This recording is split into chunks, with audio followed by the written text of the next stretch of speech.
أعوذ بالله من الشيطان الرجيم. بسم الله الرحمن الرحيم. قل أفغير الله تأمروني أعبد أيها الجاهلون ولقد أوحي إليك وإلى الذين من قبلك لئن أشركت ليحبطن عملك ولتكونن من الخاسرين بل الله فاعبد وكن من الشاكرين. صدق اللہ العظیم. سورہ الزمر آیت نمبر 64 تا 66 آپ کے سامنے تلاوت کی. ان کا ترجمہ کچھ اس طرح ہے. قل اے نبی صلی اللہ علیہ وسلم آپ کہہ دیجئے افغیر اللہ تأمرونی اعبد ایھا الجاہلون، اے جاہلو تم اللہ کے سوا کسی اور کی بندگی کرنے کے لیے مجھ سے کہتے ہیں.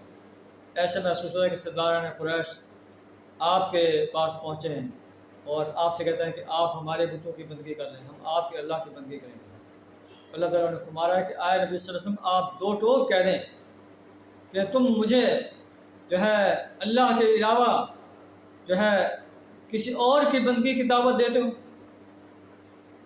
اے جاہل انسانوں، یعنی اللہ کی نظر میں وہ جاہل انسان ہے جو اللہ کو چھوڑ کر کسی انسان کی بندگی کر رہا ہے، کسی بت کی بندگی کر رہا ہے، کسی انسان کے بجائے ہوئے مجسمے کی، انبیاء کے بجائے ہوئے مجسمے کی پیروی کر رہا ہے، ان کو سجدہ کر رہا ہے، ان کو حاجت روا اور مشکل کشا مان رہا ہے. انسانوں کے مقبروں کے، انسانوں کے مزاروں پر جا کر ان کے سامنے اپنے حاجات پیش کرتا ہے، اللہ کے مقابلے میں ان کے سامنے اپنے ہاتھ پھیلاتا ہے، اپنے پیشانی کو جھکاتا ہے. اللہ کا قرآن اسے جاہل کے نام سے خطاب فرماتا ہے. قل افغیر اللہ تأمرونی، اے نبی صلی اللہ علیہ وسلم آپ کہہ دیجئے اے جاہلو تم اللہ کے علاوہ مجھے کسی اور کی بندگی کی دعوت دیتے ہو کہ میں اعبدو کہ ان کی بندگی کروں. ایسا نہیں ہو سکتا. وَلَقَدْ أُوحِيَ إِلَيْكَ وَإِلَى الَّذِينَ مِن قَبْلِكَ، تم سے آپ کی طرف اور آپ سے پہلے جتنے لوگ گزرے ہیں ان کی طرف یہ وحی کی جا چکی ہے. لَئِنْ أَشْرَكْتَ لَيَحْبَطَنَّ عَمَلُكَ، اگر آپ نے شرک کیا تو آپ کا عمل ضائع ہو جائے گا. وَلَتَكُونَنَّ مِنَ الْخَاسِرِينَ، اور آپ خسارہ پانے والوں میں سے ہو جائیں گے. نبی صلی اللہ علیہ وسلم کو ارشاد فرما کر امت کو خبردار کیا جا رہا ہے. نبی صلی اللہ علیہ وسلم سے شرک کرنے کا تصور بھی نہیں کیا جا سکتا ہے، لیکن آپ کو خطاب کر کے فرمایا جا رہا ہے کہ اگر آپ بھی شرک کریں گے آپ کے عمل بھی ضائع ہو جائیں گے. امت مسلمہ اگر شرک کا ارتکاب کرے گی، چاہے وہ کتنے نیک اعمال کرتی رہے اور پہاڑ کے برابر سونا بھی اللہ کے راستے میں خرچ کر دے، اللہ فرماتا ہے اس کا یہ عمل ضائع ہو جائے گا، کیونکہ اس نے اللہ کے ساتھ کسی انسان کو شریک کیا ہے، کسی جن کو شریک کیا ہے، کسی فرشتے کو شریک کیا ہے، کسی نبی کو شریک کیا ہے، کسی بزرگ کو شریک کیا ہے، کسی انسان کے مجسمے کو شریک کیا ہے، کسی مزار کے اندر دفن نیک انسان کو شریک کیا ہے.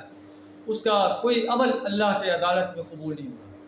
بل اللہ فاعبد وکن من الشاکرین، بلکہ نبی صلی اللہ علیہ وسلم اللہ کی بندگی کرو، اللہ کی غلامی اختیار کرو، اللہ کی پرستش کرو، اللہ کی اطاعت کرو. کن من الشاکرین، شکر گزار بندوں میں شامل ہو جاؤ. وما قدر اللہ حق قدری، ان لوگوں نے اللہ کی قدر نہیں کی جیسا اس کا قدر کرنے کا حق ہے. قیامت کے روز حال یہ ہوگا کہ ساری زمین قبضتہ یوم القیامہ اللہ کے قبضے میں ہوگی. والسماوات مطویات بیمینہ، اور آسمان اس کے دست راست میں لپٹے ہوئے ہوں گے. سبحانہ وتعالی عما یشرکون، پاک اور بالا تر ہے وہ اس شرک سے جو یہ لوگ اللہ کے حضور کر رہے ہیں، اللہ کے ساتھ اوروں کی پرستش کرتے ہیں، اوروں کے بندگی و غلامی اختیار کرتے ہیں، اوروں کی اطاعت کرتے ہیں. اللہ اس سے پاک. اللہ قیامت کے دن پوچھے گا لمن الملک اليوم، آج بادشاہی کس کے لیے؟ این ملوک الارض این الجبارون این المتکبرون، کوئی نہیں بولے گا، پھر خود جو ہے اللہ فرمائے گا للہ الواحد القہار، آج بادشاہی اس اللہ واحد قہار کے لیے ہے جس کے تم شریک ٹھہراتے رہو۔ اللہ سے دعا کر ہمیں پکا سچا مسلم بننے کی توفیق عطا فرمائے، شرک کفر اور نفاق سے اپنی پناہ عطا فرمائے۔